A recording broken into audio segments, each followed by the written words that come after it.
Welcome to the Giving a Purpose podcast. We talk, you listen. Streaming to the world and beyond, we will talk about all aspects of life. We will host a variety of guests, where each week we will educate, motivate, encourage, and inspire you. Let's get started with your host, Mr. L.A. Everybody, welcome to the Giving a Purpose podcast, where we bridge the highs, the lows, the lessons learned through life's journey and filling in the gap. Yeah, it's me, Mr. L.A. We back. So you already know what this means. It's a new week, new opportunity to do new things, new goals, to feel good, and just to stay focused. Now, listen, I got some special queens on here today. Oh man, it's definitely crazy how we all link back up, but I have someone that I've known since the ninth grade. We had homeroom together all 4 years. We graduated together. Um, man, I have. I just call her. I'm a keep it real and say it how I say it. So I know her as Autumn Sheri. I've been calling her that since forever. So we got Autumn Sheri in the building. How are you? I'm good. Happy to be here. Also, man, I got another great queen in the building. Whew, man, we met in new members class in church. We actually were in new members class in church when I was living in Florida. So I don't know if y'all piecing this together, but this is just like the craziest thing. But yes, I have. Shoot, she got it there. It's the girlfriend therapist. I got Cortina in the building. Please say hello to the lovely people. Hello, hello. So happy to be here this evening. Oh man, I appreciate it. So, just to kind of give you guys a little backstory and wrap everything up of how we got here, my good friend Autumn invited me to a clubhouse to talk about divorce.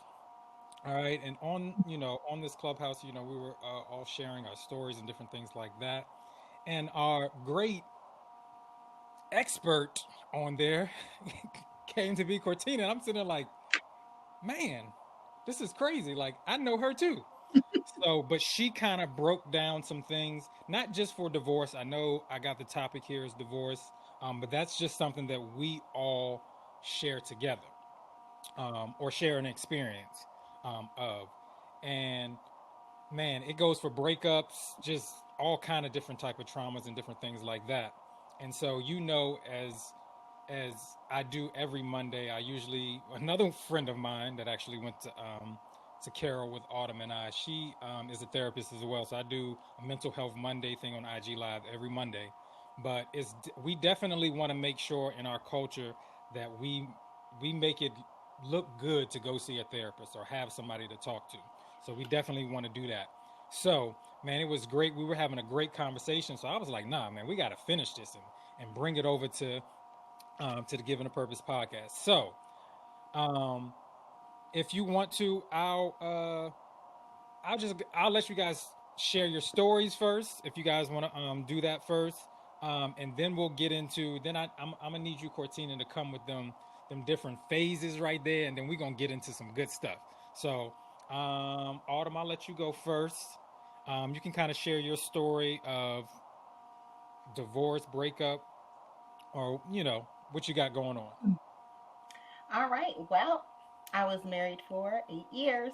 We have 4 children together. And during that marriage, I was straight mommy mode.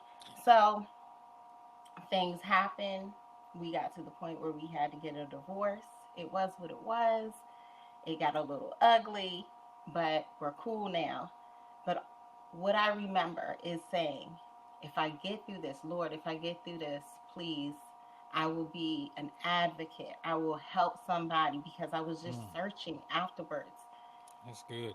searching for a band-aid, searching for something to make me feel better. And it was just really hard to find. It was really hard to find.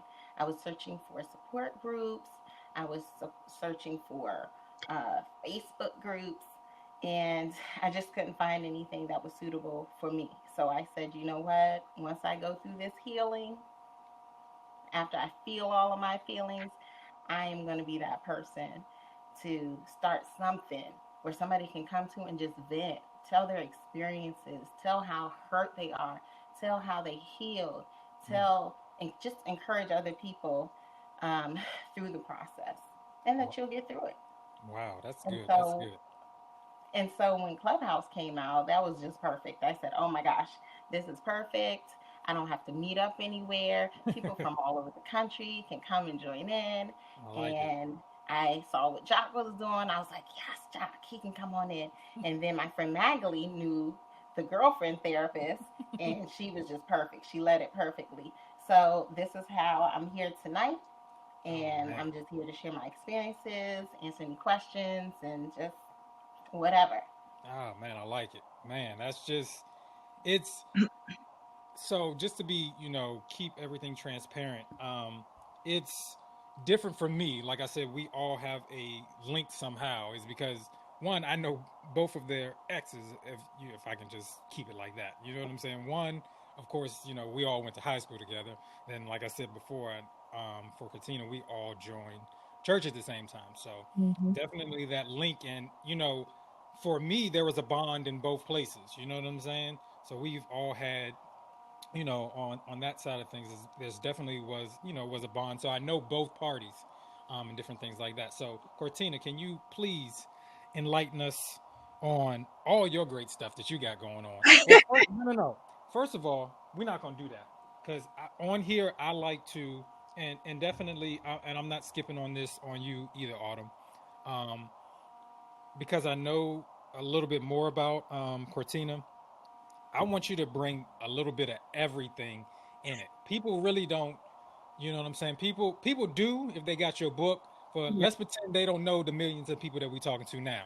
So tell us your story a little bit. Give us a little piece of that story, and then you can get into the big breakup part. But your Okay. story is gonna bless somebody, I guarantee you.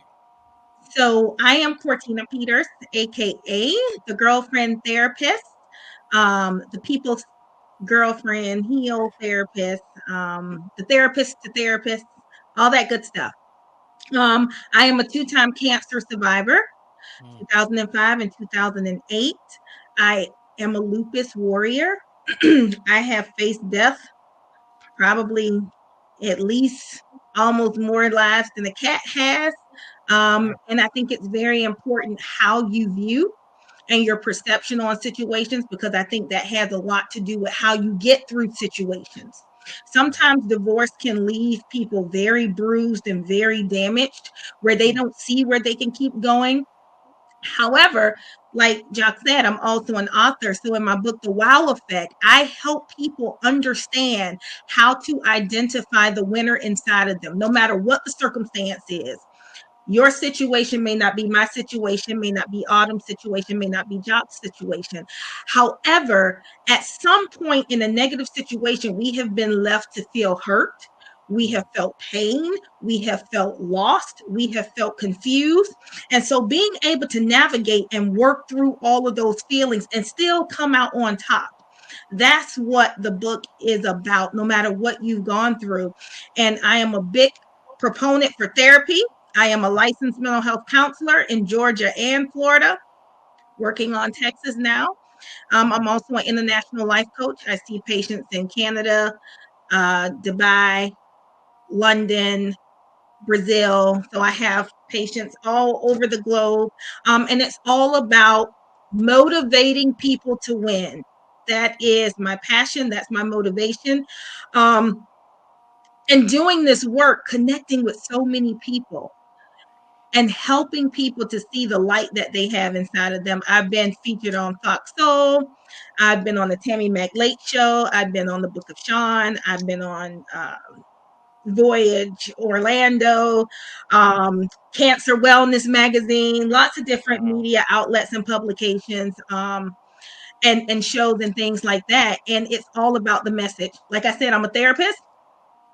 What I like to do is destigmatize and decolonize what Mm. it means to go to Ah, therapy. And when I there you say go. decolonize, I don't want individuals who look like me to think that there's only one way to have therapy. I want you to experience your own experience with what it means to have therapy. I was married for 5 years. I got divorced in 2011.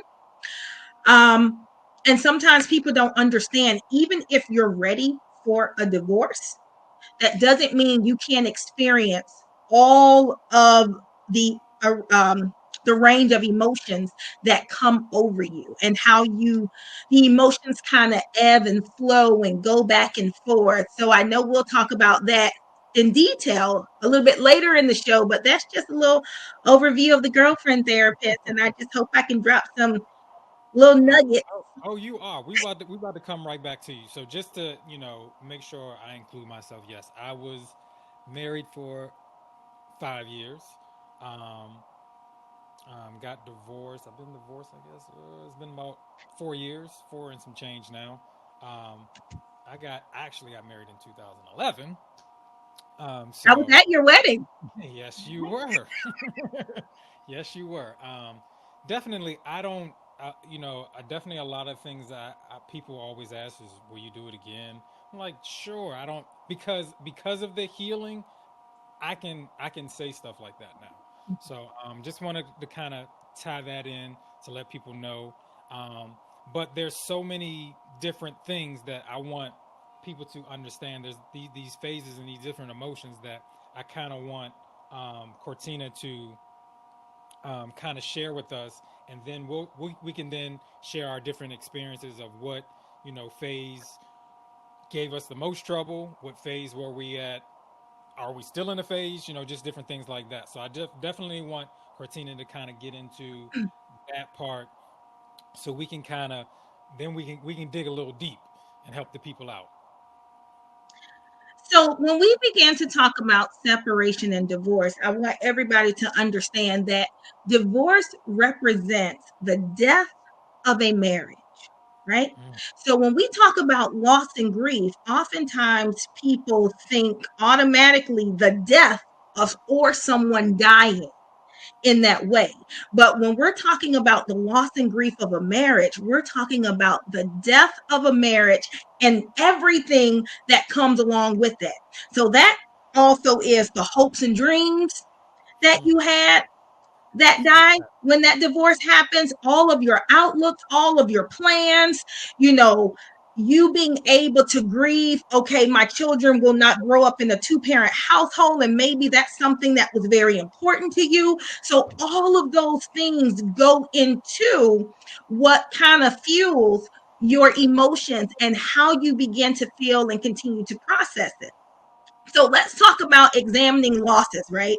So we're talking about losing your friend, your bedmate, your the person you take to all the family events, your date everywhere by default. We're talking about, helping you rear their children.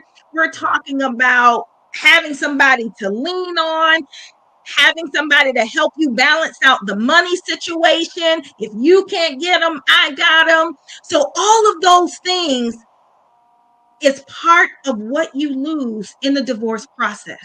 I'm not saying you're going to lose it forever, but when it comes to that marriage and that union, you are losing that. Something else that you're losing is the consistent contact with the children. Because if you're outside of the home, if your children are used to going to bed with you every night, guess what? When you divorce and you're in separate houses, you will no longer have that. What about rituals? What about sharing family memories as one unit? Your spouse's friends and families, because we know sometimes people pick sides. So you're also losing that as well. Financial security and all of those things. So those are a lot of things that go into the emotions dealing with separating. So there are 5 stages, just like the stages of grief and loss. You go through those stages when you're grieving the loss of a marriage. And so, one of the stages that I want to talk about is the denial stage. So, sometimes when people are in denial, they're like, oh, they just need some more time. Oh, he's acting out. They're having a midlife crisis. This happens to everybody. We'll get back together. When the writing is on the wall, if you're going through that stage, it's almost like you can't even see what is happening in your reality. So if you're going through any of those, like you're just refusing to acknowledge that this is happening, you're in the denial stage. And before I continue, you can go through any of these stages. They don't have a particular order that they are in. You can go through these stages at various parts of your healing journey. Another stage is the anger stage.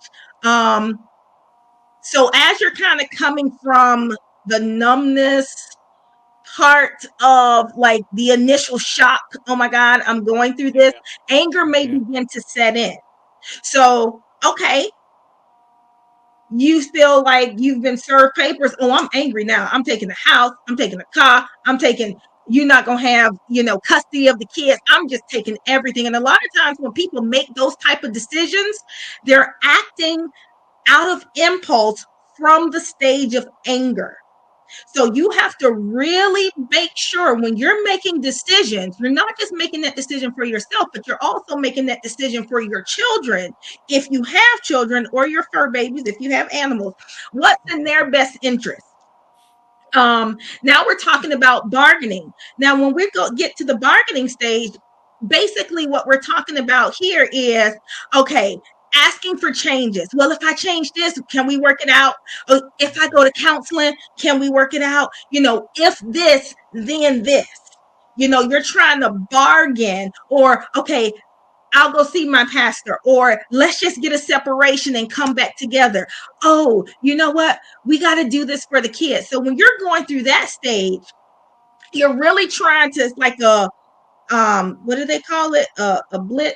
I don't know. The last in football, when they throw it and they trying to, I don't know. It's a bad analogy, but I know what I'm trying to say. I just don't know the name of it. They're trying to just do like this. Hail Mary pass. That's what it is. Like they're trying to do a Hail Mary. Oh, see, it came to me. They trying anything. They're like grasping at straws right now just to salvage what they can salvage. And in this time, most of the time, somebody has already, like, I'm at the point of no return. There is no going back. So you can ask me everything you want to ask me, but I'm not going back. Another stage that then happens is depression. This is during that time you find yourself like you lose interest in anything. You don't want to go anywhere. You don't want to really be around people. You are coming and grappling with the inevitability that the marriage is over. It's coming to an end. This is where you may experience some regret, some sadness. These are all the things that you are experiencing kind of during this depression phase of divorce. And it's a dark place for some people. This is where sometimes they go through the phase, I'm never going to find anybody else. I'm going to be alone for the rest of my life. And this can be male or female that experience these things that go through, or even the depression that comes from feeling like you failed. Because maybe you told yourself, I wasn't going to be like my mom. I wasn't going to be like my dad. I wasn't going to be like everybody else in my family and get a divorce. This was supposed to work. And it didn't. So, but now you're having to resolve it didn't work. So that's where some of that depression comes in. And then one of the stages that I hope that anybody who is going through divorce gets to and is able to maintain is acceptance. So when we talk about acceptance, you have to understand that the acceptance stage is not a stage of great celebration and joy, like, oh my God, yes. But what this is you are acknowledging the reality of the divorce, and you are embracing your ability to move on. Sometimes people are angry and they move on in the angry phase, but they have not accepted that they are no longer in that marriage. So they're taking baggage into a new marriage that they have not even resolved. So those are the 5 stages in a nutshell of everything that you can experience when you're going through the divorce cycle and the divorce process and preparing yourself. I would say to anybody, when you're going through divorce, I don't care if you are excited, if you're ecstatic, if this is the best thing, you feel like you won $1 million because you're getting rid of this other person who you married. Still keep your emotions in check, because having other people speak into your ear saying, oh, you need to leave him, you need to leave her, you no good, you all high, like, yes, I'm gonna leave him, but then at nighttime no one is there laying in the bed with you when you're having all of these thoughts like, did I make the right decision? Exactly. Am I doing the right thing? Is Yep. this what I really want? Allow yourself to go through the emotions, but don't do it alone. I would say find you a good therapist. I don't care if you only see the therapist once, just to make sure that you are keeping your feelings and your emotions about what you're experiencing and what you're going through in check. Oh man. So wow. Listen, I hope y'all got all that. All that is was really important. I know when she was talking, it brought back some memories and things like that. So Autumn, I'm gonna go to you, and I just want to see what was the first stage for you. The first stage was I was shocked. Mm. So what's that stage, Cortina? So shock can still be like off the coming numb, like even in denial, like, no, this can't be happening. Like, Right. no. It was denial.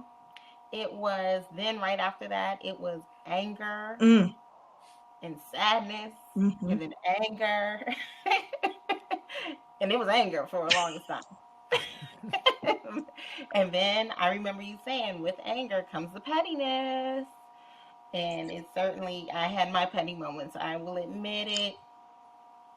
I will live my truth. I had some Mhm. petty moments where, I wanted to call the other person and just not keep it in between me and him. So I wanted to just let everybody just air out everything to Mm. everybody Oh wow. just because I was mad and I wanted to be petty. But then, like you said, I had to go to a therapist. I had to find my friends, my praying friends, Mhm. just Mm, to keep my important right there. emotions in check. That was the key. I had to keep my emotions in check because they can control your life.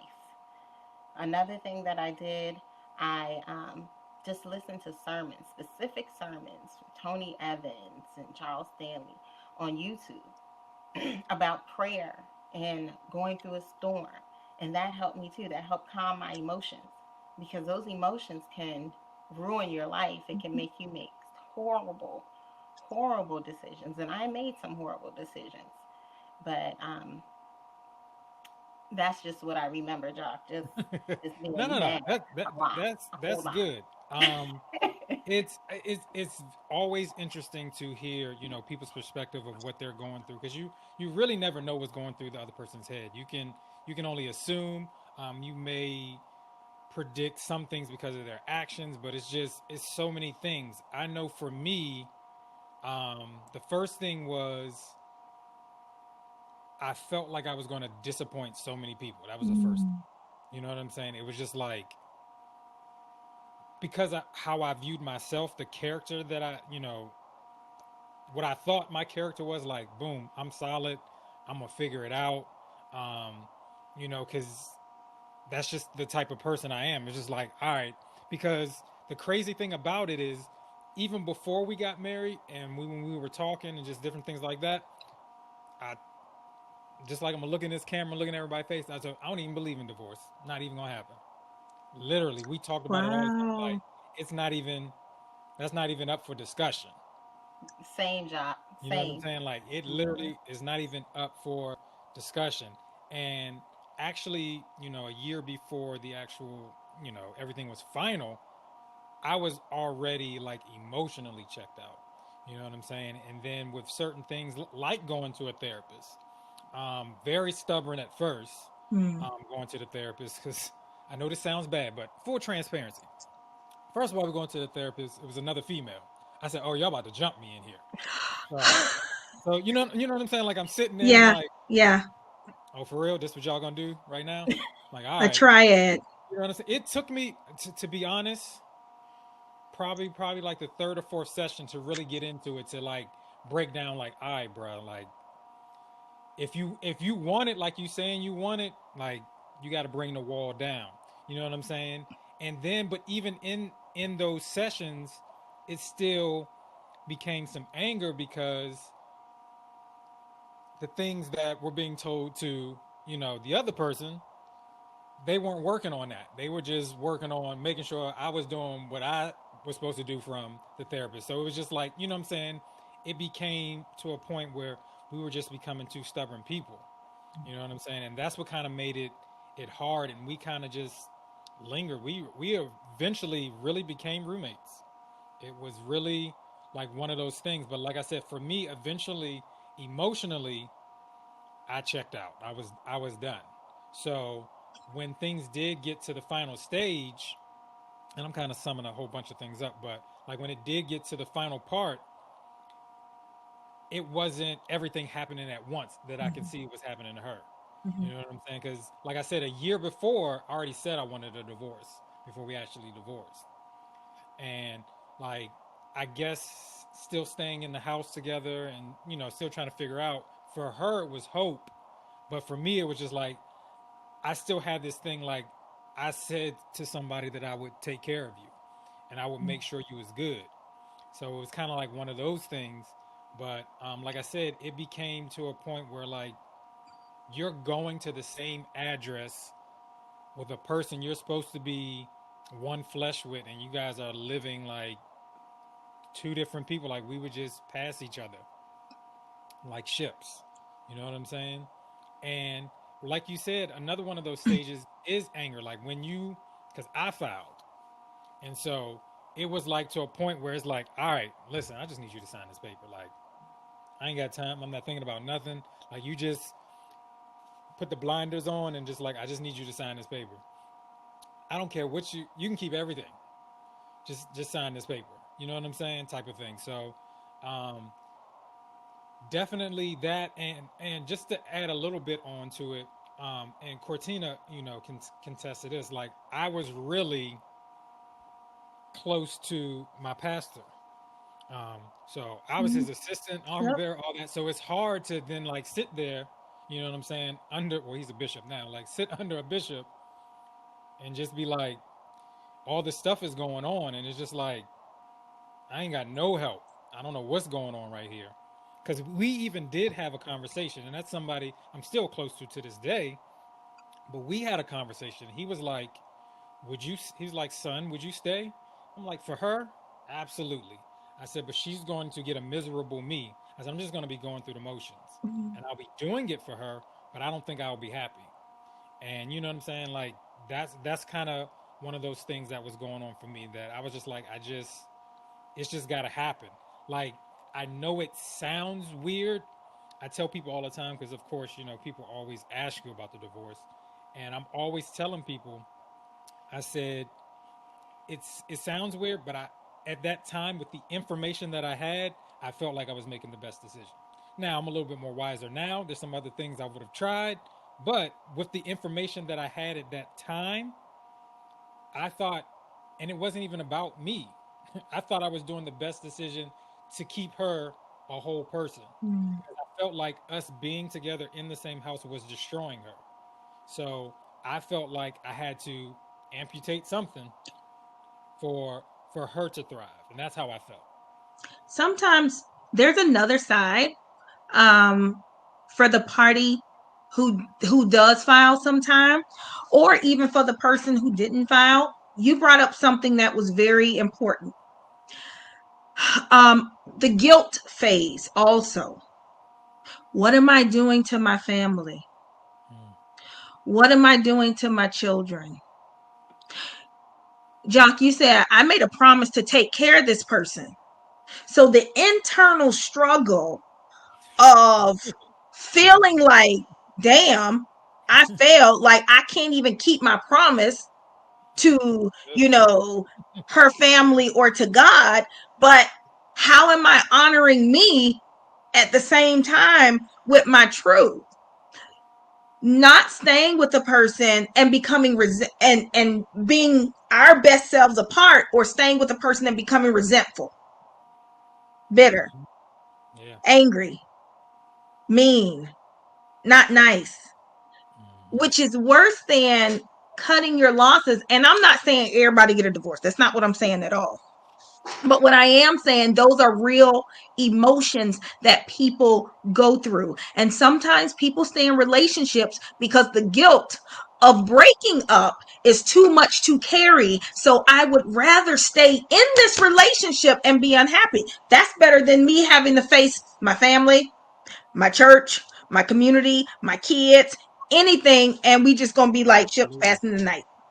You said Absolutely. it. That's because that's where I was. I didn't file for divorce. He did. Mhm. And even though there were times where I wasn't happy, I didn't want to carry that burden. I wasn't going to do that. I was actually afraid. I'm like, Hmm. he makes more money than me. How am I going to take care of these kids? I have Listen. 4 little kids. What am I going to do? I don't know how I'm going to take care of them by myself. Mhm. Mhm. I don't want to go to my church members. I don't want to present this on, the world to see me divorced. Like that was embarrassing. It was Yeah. Yeah. embarrassing. And So I would never do it. No matter what, I was never going to do it and so I'm unhappy. I'm feeling like I'm not getting the attention that I need. Then I do something that I shouldn't do. And then years later, he can't handle that, Mm. you know. So then he goes. And I'm just like, there's some things that you've done that I dealt with. And then now you can't. Now you can't handle some things. And now you're making this decision. And we have 4 little children. So it's like, I understand when you said, the guilt factor. Mhm. So I didn't want to feel guilty. So I just stayed. I stayed even though I wasn't happy and ended up doing, making bad decisions. but and I'll say it anyway. It is what it is. The crazy thing about it, what you just said, is I still wasn't leaving at that point. Like literally, there was a time. I promise you, I was chilling watching TV, and it was like, so I thought you said you was leaving. Say what? And it was like, okay, cool. I'll be gone by the end of the week. You know what I'm saying? It was like one of those things. And then that's when, for me, it was like everything was fast paced. It was like, Mhm.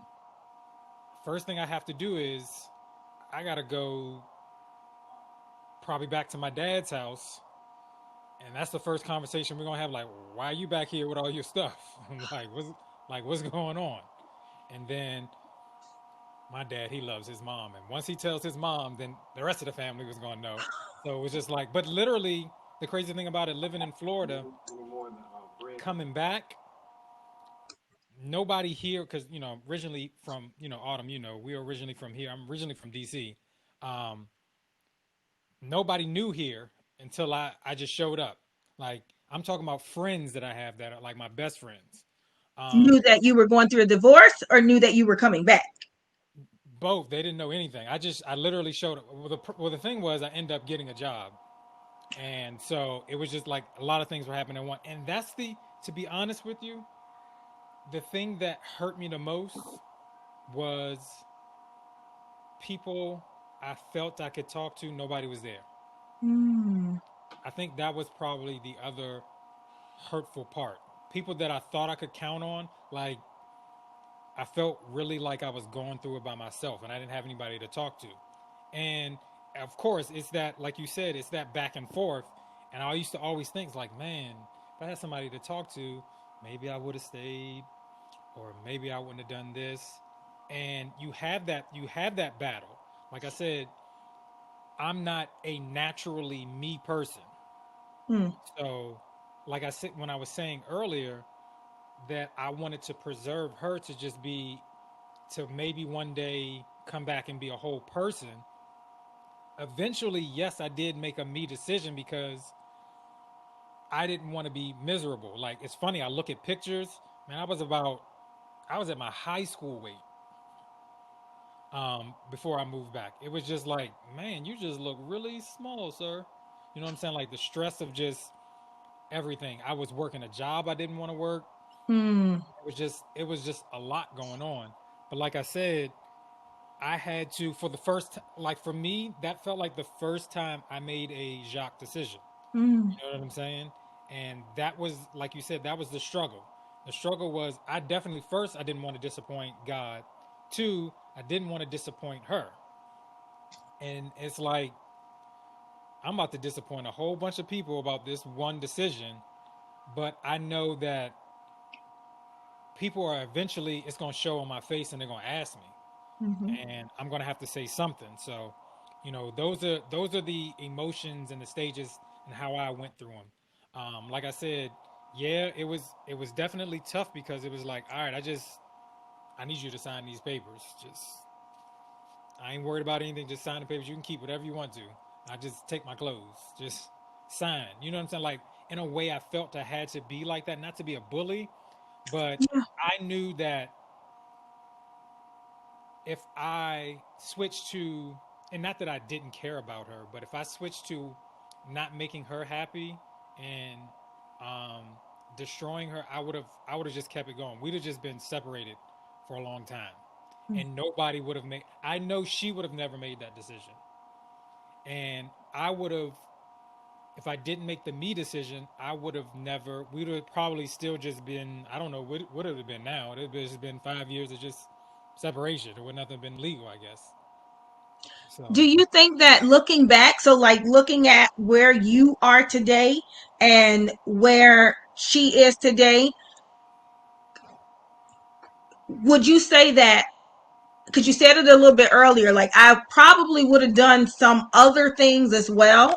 yeah. There's some with the knowledge that I have now, and just the wisdom and just praying and just coming Okay. because of the healing part and Oh going through yeah. that Hmm. process.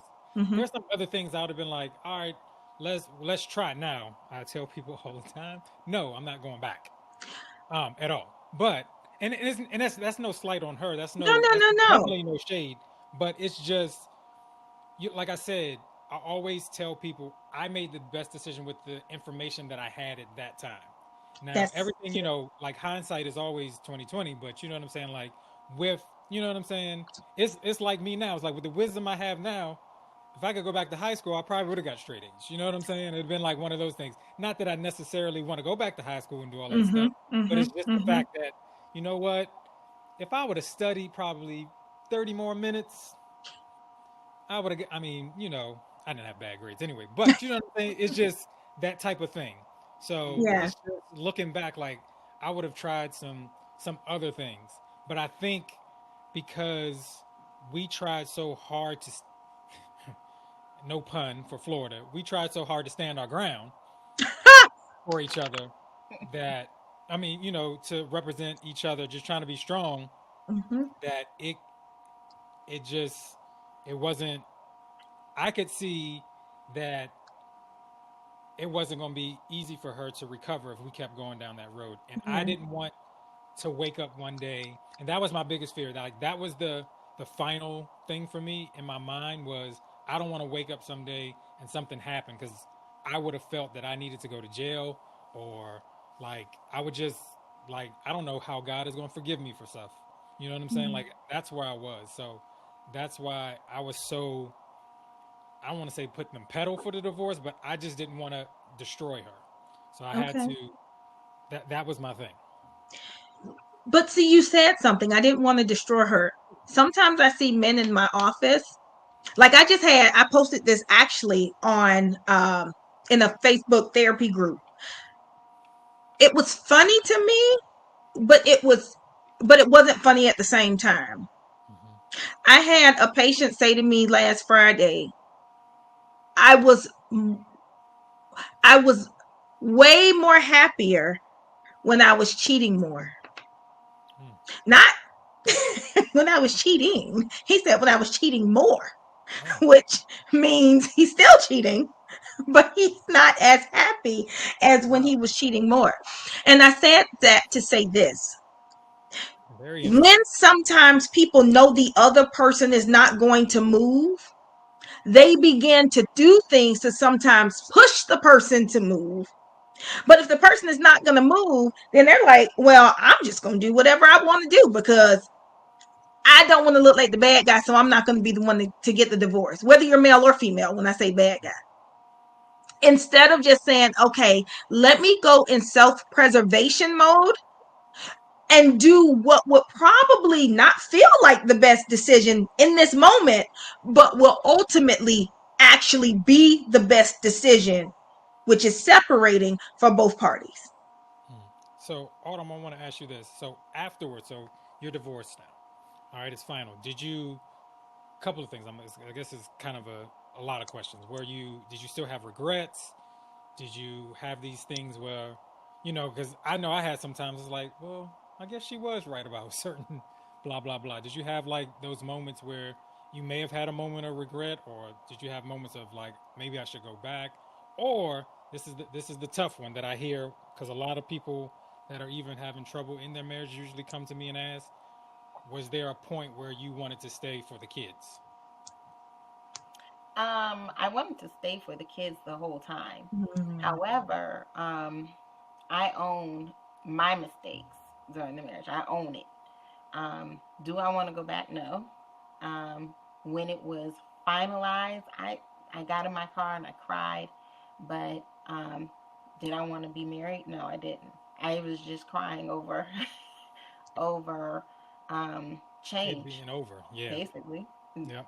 Change. Like I'm about to live a new life. It's the fear of the unknown. Mm.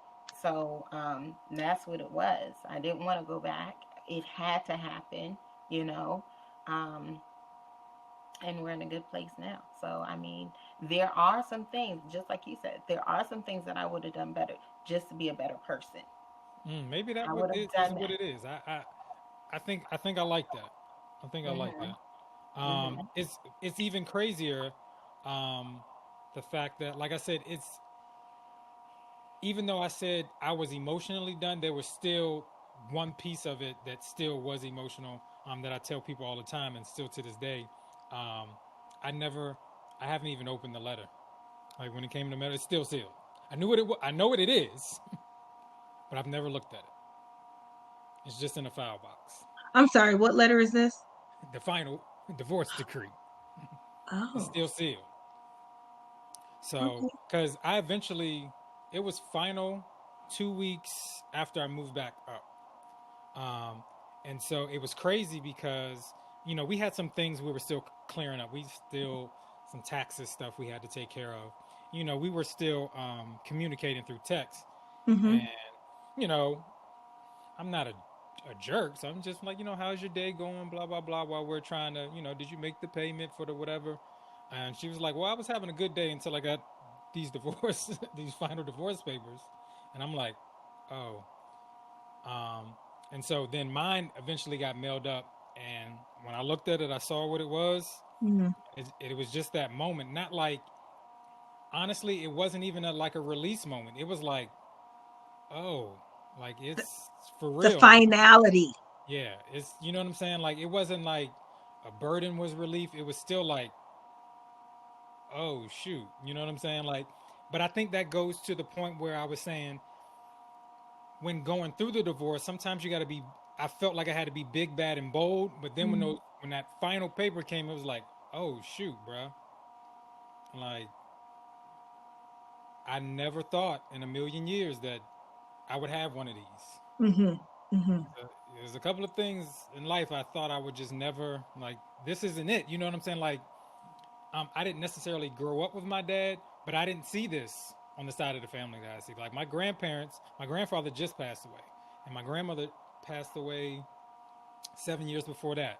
So it wasn't stuff that I saw. My dad's parents, they're in their 90s. They're still married. Like it wasn't Mm. something. My mom and my dad were never married, but my mom got married when I was like 10. They're still married. Like it wasn't something that I see. So like I said, going into it, it wasn't even up for discussion. So like having those papers, it was just like I tried to find all kind of excuses because my dad has been divorced, and I'm just like, a dude you didn't really grow up with, you just like him. You know what I'm saying? Like I had a couple of those moments. Like that's not one of the things I. That's not one of the traits I wanted from him. And then I was like, nah, but you got to take responsibility for. You have to self-assess. Like you got to take responsibility for what you contributed. And that's what I tell people all the time. That's why I want to say I healed faster, but that's why I want to say, or say made it easier, but it did make it easier is because during that year after I first said it, I took an inventory of like, you jacked some stuff up, bro. You jacked some stuff up. So like I said, when it was going down and, papers were being filed and different things like that, it wasn't so heavy on me emotionally because I had already kind of checked myself. And it's like, I had that conversation with God, like, you put me in charge of this whole thing and I jacked it up. Like, and I tell people all the time, it doesn't matter because I don't get into whatever happened into our marriage. I said, it doesn't matter if she did something, if I did something. I said, God put me in charge and I jacked it up. It doesn't matter. So it's all on me and I got to take responsibility for that. And it took me almost to like 3 years after still praying to God, like, yo, I'm sorry. I jacked that up. And the fact that like, I never wanted that on, I don't want that on my record. Like when I get to them pearling gates, I don't want to say, oh, you remember that divorce you got back in 2016? You know what I'm saying? Type of thing. Like I'm good Yeah. now, but it was just like I said, it took me 3 years of prayer just saying like, man, that's one of those things. Like, But that's one of the biggest things. A lot of times people play the blame game and people don't take accountability for their part because they somehow think if I take accountability for my part, I'm saying it's my fault. But that's what it is. both parties on some level has some part in the demise of the marriage. Period. Absolutely. Hmm. And I think that's the Whether hard. you enabled a behavior for too long and it got out of hand, whether you didn't communicate what you really wanted, whether you just allowed whatever to happen just to save face, whether you were too bold to listen to the other person, you played some part in it. And until you are able to take accountability and responsibility for your part in it, you will always be angry because you will be looking to blame somebody. Hmm. When sometimes it's no blame on either party, it probably just wasn't meant and it didn't work out. Maybe it wasn't the right time. And, some people say, well, love conquers all. No, it doesn't. Does it really? Because if I love someone, love has to go both ways. This person can say they love me, but if they beating me, I can love them all I want to, but I have to love me enough to know that I can't stay in this relationship like this. I agree with the end part you said. I just want to kind of like piece it together. Like, um, I think what you said, love does conquer all. I think what you said in that piece right there was that you loved yourself. So I think the love still applies. I think you just have to learn to transfer that love to loving yourself. Like Hmm. I don't think people, and I'll keep it, just in our culture. I don't think that's something that we're taught a Yeah. lot of self No, love. We no. go into, and some of it is not even that. Like I tell people all the time, just me, I'm a natural server. Like I don't go into stuff thinking about me. Mm-hmm. And I always, post divorce, like go into things like, man, this being a good dude sucks. Like I go in because what I realize is I'm I'm thinking about you and you thinking about you, somebody getting left out. Mm-hmm. Mm-hmm. Mm-hmm. Exactly. And Mm-hmm. And then that's they the looking hard at you and part it's like, afterwards. well, why aren't you doing? I'm like, I said, because I work on me when I'm with me. But when Right. I'm with you, I'm making it It's all about about you. you. But if you Hmm. making it about you and I'm making it about you, 100% is going somewhere. And it's not, you know what I'm saying? So So it's almost like in a cycle a little bit, because when people come into my office, I say, you know what I have them to unlearn what they have learned in order to learn a better way. So when we're young, we're taught, oh, you have to don't be selfish. We equate selfishness Say that to the to people. negativity. It's Ooh, bad. It's not good. say that to the Because South we're End. taught that, we don't even understand that it's necessary to be selfish sometimes. Because if I'm only thinking about you and I'm the doormat and I'm letting you do whatever it is that you want to do, if I subject myself to that for too long, I'm not even going to know who I am anymore. My self-esteem and my self-confidence is going to be in the toilet. And then I'm not going to have enough balls to even leave, because I'm going to feel like I'm not good enough to get anybody else. Hmm. Listen, all Especially with 4 kids. That part, listen, yes. even and I'll take it here. Even with relationship aside, I'll use myself. Then you grow up into almost be 40 trying to love yourself. Mm-hmm. Mm-hmm. There's a lot of things, you know what I'm saying. I always try to be transparent with people I talk to. There's a lot of things that I should have done, but I wasn't used to.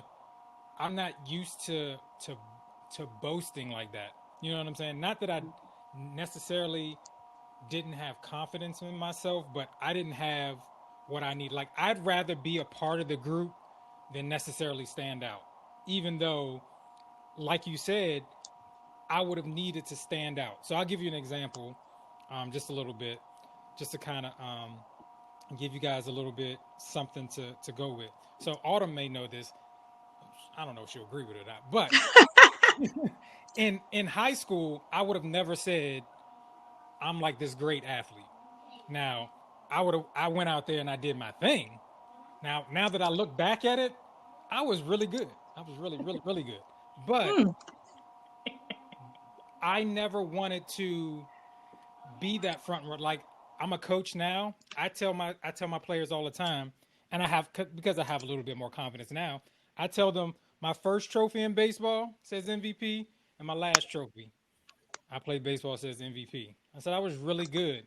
I said, but the problem was I just believed other people more than I believed in Mm. myself. I had a guy in when I was in college. We had to try out all the time. I was trying out for the baseball team, and he said he was a scout for I think it was the Arizona Diamondbacks. I was like, sir, I'm not trying to try out for the Arizona Diamondbacks. I'm trying to try out for FAMU's team that went below 500.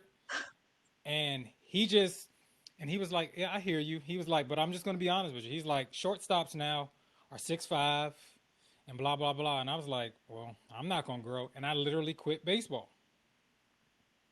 Not Wow. not believing in myself, like, oh, I'm about to outwork these people. You about to put me on this team, because Mm-hmm. in Mm-hmm. actuality, I really was that good. But that's not the to me that felt selfish. I know it sounds crazy, but that's just the type of person I was. You know what I'm Mm. saying? Like, I played sports. I played sports, and I was a good student. So I did what I was supposed to do. I just didn't want to feel like I was boasting about certain things, and just different things like that. But like I said, it eventually I grew up to be a man, and just like, I don't know if I'm gonna try that, because if I jack it up, and most people that's doing that, they don't look like me or something like that, I would make up some excuse. But you know what I'm saying? Like, but that carried into relationships. Like, one thing I did learn, I had to really learn how to do being married. I was awful. I want to say awful at communicating, but I like to keep things in, because as a child, that's how I dealt with it. I just dealt with it Mm. myself. And then having to learn to tell somebody, and being afraid of being judged. Like, I don't necessarily judge myself when it's me. It's just like, all right, we got to fix it. But you know what I'm saying? Like, that's one thing. Like I said, I had to take ownership. That probably, it didn't destroy my marriage, but it created a rift, because things there were things bothering me. Yeah. but I didn't want to feel like a complainer. Mm. And that was my thing. I didn't want to feel like I was like I'm not a big complainer about things. Like, what's the solution? Like, that's my thing. Like, what's the solution? I don't want to do all this arguing and complaining, but I would hold stuff in. Like, it would really bother me, but I wouldn't say anything because I didn't want to be a complainer. But you can't come up with the solution until we know what the problem is. And if you don't talk about it, Listen, there's no way. the 40-year-old guy here understands that. But the 29-year-old, the 28-year-old, when he was getting married, it was, you know what I'm saying? It was still used to, I don't want to, you Yeah. know, I'm used to dealing with it for myself. Fixer. Yeah, definitely. There's a lot of people that's in the grave who never learned that lesson. And so that's why I make it very plain when my patients come in my office, especially the ones when we're talking about the dating coaching that I do and everything like that. Communicate what you want, need, and desire. It doesn't matter how the other person is going to take it, because eventually you're going to feel like you're not getting what you want, need, and desire. And then you're going to be too far gone past the point of no return. Mm. Going to be resentful. Yes, Right. say what you want.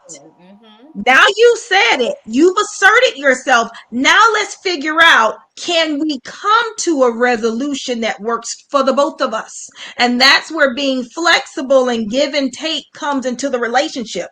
But you can't be the one that's always giving, and the other person is always taking, because then you're going to be left feeling depleted. Mm. So true. So I want to get into this. I don't want to make people think, you know, about divorce. Let's talk about um, what are you guys doing now? Like, there's another side. There's a phoenix Yes. part of you know what I'm saying. Not and that's no shade on the other person. I No, want people to understand that. no, it's I'm shade just on my here- other person. Oh, yes. oh, I'm not throwing any shade on No, the other I'm person. throwing hella shade because All I'm saying is we have two black queens here that are great entrepreneurs, and I know that there's another side. There is a there is a life after. I don't want people to think like, because some people, because like I said earlier, that's the question I always get. Would you do it again? They make it seem like now you're in a doom and gloom forever. And I'm not saying that's the case for you guys. I'm just saying that I want to give people different examples of yeah. the after. Like, there's still things like you out here a whole therapist with books out now, and Autumn out here cooking, baking up a storm with it, with her thing. So I just want to give people, I think, and with the whole COVID-19, Mm-hmm. definitely, I think we see so many cases. Nobody talks about the recovery and the thing about that. Like, when we watch the news, all we see is we Death. got 2,000, 100 million, gazillion cases. But then I'm still trying to figure out, did Idris ever come back? Like, they don't even talk about the I people that ain't seen him recovered from yet. it. I don't even know where he You know at. what I I'm ain't seen saying? him Like, since he was in quarantine. it was like the whole black culture, when they heard Idris got it, they were like, oh, shoot, we doomed. You know what I'm saying? But my point is, to be serious, it's like, but nobody talks about the Yeah. recovery, and nobody exposes to say, all right, but I'm doing good now. You know what Mm-hmm. I'm saying? And different things like that. So I kind of want, Autumn, I'll let you go first. Just like, how are things, like, what's your story now? What's life like now? Well, afterwards, I had to start figuring out what I like. What do I like to do other Mm-hmm. than That's important. mother these children? Because that's all I was. I was a teacher and I mothered these children. That's it. And so I had to figure out, what are my new hobbies now? I'm a new person. I'm older now. I've had a whole lot more experiences. What do I like to do? I like to bake. So I got that going. Some friends encouraged me, got that business popping, and there's Sheri Streets. Oh, man, I love it. I So love it. I love I'm taking a break from that just for the season because of distance learning. Mm-hmm. it. Oh, And I listen, we know. also, I mean, it's still up and running. I do a cake here or there, and I'll get it going in the spring and summertime. But this week, I started my doctorate of education. Stop it. Come on now, Dr. Sheree. I love it. I I don't love know it. how I'm gonna do it, y'all. But I signed Listen, up and I'm taking just these like you doing with classes. everything else. Listen, your work ethic is already there. You just gonna knock it out. Don't even worry about that. You about to kill it. I love it. I love it. I love it. I love it. So she gonna be baking and taking prescriptions, y'all. It's like, Oh no, no let no me. no no, I'm not just taking joking. I'm just. prescriptions. I'm joking. I'm joking. I'm joking. It just rhymed. I just went with it. But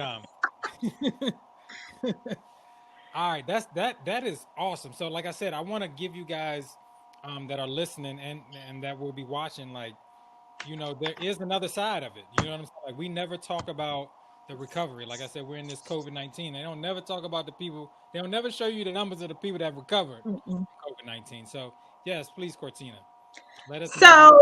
that is so awesome because guess what? Friday, I start my class for my PhD. Oh, look at that! Look at that! Yes. Love So it. I'm already a sex therapist, but I'm going to actually get my PhD in clinical sexology.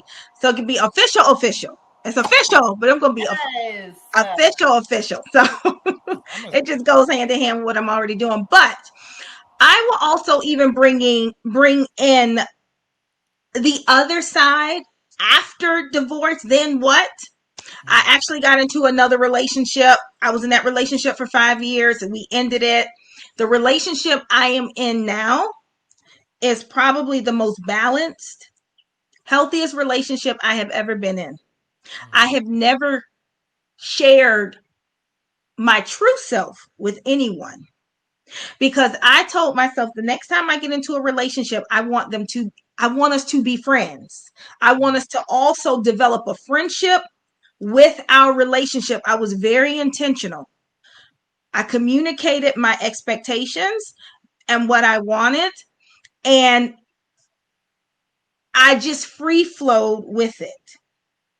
And I would have to say, I am unapologetically me. Not saying I was trying to be anybody else in any other relationship, but we fit.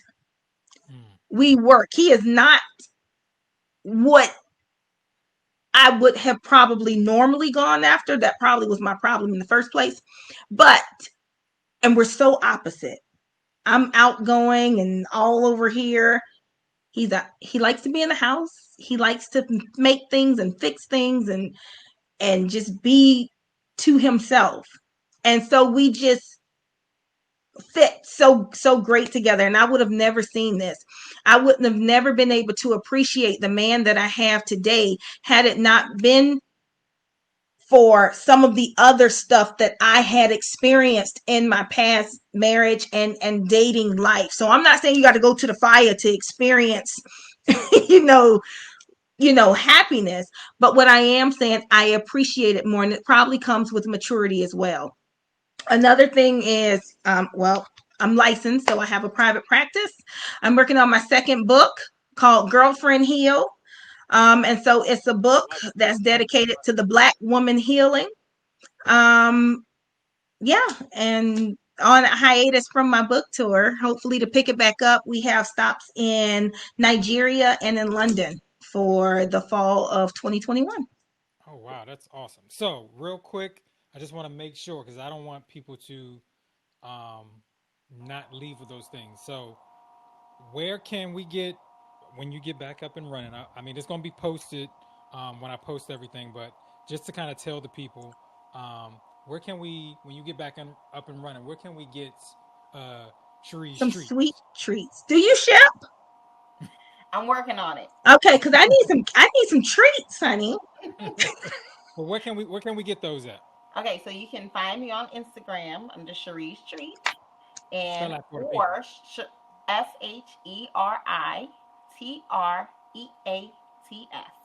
All right. And there's also Sheri'sTreats.com. All right. Listen, listen, coming to you spring. Because listen, I am a whole teacher. I'm just letting you know. Just for me, social distance teaching is a lot. It So I is. know if you got 4 kids and you're a teacher, that is Woo. people don't And I'm understand. trying to be Like, on the no, Daniel they're fast not too. Pray biologically my our strength. kids, but I have about 150 kids of my own that I got to teach and do stuff like that. So that's the whole thing. But definitely, where can we get these books from you? You can find me on every social media platform at The Girlfriend Therapist, or you can go to my website, www.iamcortina, Cortina, Peters, Peters.com. And you can get the book at Barnes and Nobles, Borders, Target, Walmart, Amazon. There you go. But That is you said awesome. earlier that you have a podcast as well. Listen, we not. I want everybody to know about everything. Where's your podcast? Oh yeah, Herspiration Happy Hour. So we are so it's three of us, and it's all about inspiring, and we talk about current events, and we also talk about uplifting women and women who are doing great things. Listen, and I'm speaking it into existence. Autumn's podcast is coming this summer. Y'all watch out for it. It's gonna be mom and teaching and baking. So all of that. No. I mean, no. To be honest with you, you got it in you. It's just the same as doing Clubhouse. You just have to do some other things. It's just that conversation. So it's definitely something I know that you got in you. So I'm just kind of just throwing it out there, All right, just for Prophet. fun. And you know the crazy thing about it is, then Autumn and I we go to the same church. You see how this all just ties Look back at that. That's the into each Trinity. other? You see how it all ties back into each other? it's just it's just crazy. Man, I had so much fun, man. I hope you guys got blessed by all the information. Like I said, it's not just about divorce. Some of you guys have been, I don't In sorry. relationships. Okay, that's the word I was looking for because I was about to say shacked up.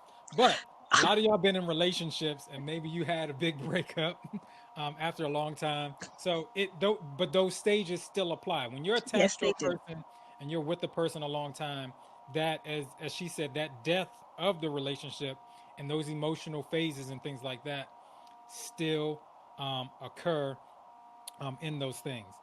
Just like I do every Monday on IG Live. Listen, we got to make this normal. If you need to go see someone, um, please make sure that you guys reach out to a therapist. We got to make sure in our Mhm. culture that we know that it's not a bad thing. It's Nope. not something that we necessarily have to shy away from. Because I promise you, once this whole pandemic thing is over, we're gonna need it. We're gonna Hmm. need it because there's a big gap going on, and there's a lot of mental and a lot of emotional things going on that we're gonna have to deal with, and we can sit here in denial if we want to, or we can um kind of take it by the horns now and kind of get in front of it. On that tip, is your website, is that the same place people can reach you for? Is there a number or anything as well? Yes. 561 Mm-hmm. 315 5939 561 315 5939. And I would say for anybody who's looking for a therapist, go to Therapy for Black Girls. Hmm. You can go to find black female therapists. You can also go to Psychology Today to find therapists that look like you, that are for you. And in addition to the pandemic, we also have to realize that there's a lot of stuff coming up for people around social justice issues, around racial and prejudice, around everything that we are experiencing now. So maybe there was some undercurrents in your daily life at work, in your neighborhoods, and it's kind of come to a head. That's what I mostly see in my practice now, people dealing with that. Okay, listen, make sure you reach out to somebody. You guys already know you can check me out every Monday on IG Live, 6 p.m. Eastern Standard Time. Myself, she's the trap therapist. You guys and these names, I love it. The girlfriend therapist, and myself and Tristan Marsh, the trap therapist, um, doing our thing every Monday. You can reach us there. You already know. Given a Purpose podcast comes out every Monday, hits at midnight. So make sure you subscribe. Make sure you subscribe. Make sure you follow um, Autumn and Sheri's Treats. Make sure you follow all the sides of the girlfriend therapist and the great things that she's doing. Um, Man, this was a great session. I'm going to tell you guys publicly thank you for coming on here. I appreciate it. Man, it's good. I don't know about you, but I feel a little I feel good. I feel good. I mean, it was good to talk some things through and good to kind of share, because I know there are some people that are going through these things that couldn't explain the phases they may be Mm-hmm. going through these Mm-hmm. breakups, just different things like that. Mm-hmm. So I definitely think we bless somebody. So I will see you guys next week. Make sure you guys live on purpose and live in purpose. It's your boy, Mr. LA. Peace. You've been listening to the Giving a Purpose podcast. We hope you've enjoyed the show. Be sure to subscribe on iTunes, Spotify, or Google Play to get new, fresh weekly episodes. For more, follow us on Instagram, Facebook, and Twitter.